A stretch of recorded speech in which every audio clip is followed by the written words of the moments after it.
নাবালিকাকে blackmail করে তার অশ্লীল ছবি সোশ্যাল মিডিয়ায় ভাইরাল করার অভিযোগে এক যুবককে গ্রেফতার করল শিলিগুড়ি মেট্রোপলিটন পুলিশের সাইবার ক্রাইম থানার পুলিশ। ধৃতের নাম আফ্রিদি খান, দিল্লির বাসিন্দা।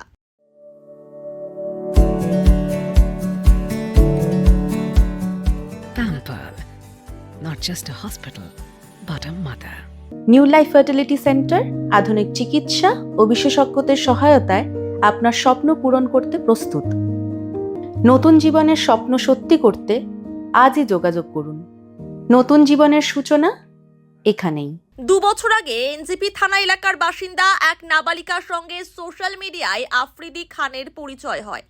দুজনের মধ্যে ভালো বন্ধুত্ব তৈরি হয়। এরপর ধীরে ধীরে ভিডিও কল এবং দুজনের মধ্যে ব্যক্তিগত ছবি আদান প্রদান শুরু হয়।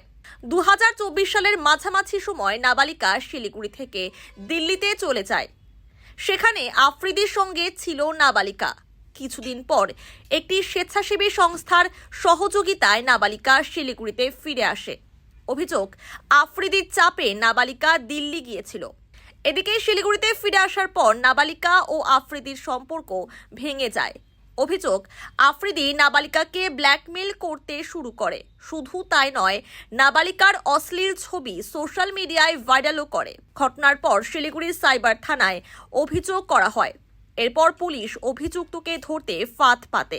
শুক্রবার আফ্রিদি শিলিগুড়িতে পৌঁছালে গ্রেফতার করা হয় তাকে। আজ ধৃতকে শিলিগুড়ি আদালতে পেশ করা হয়েছে।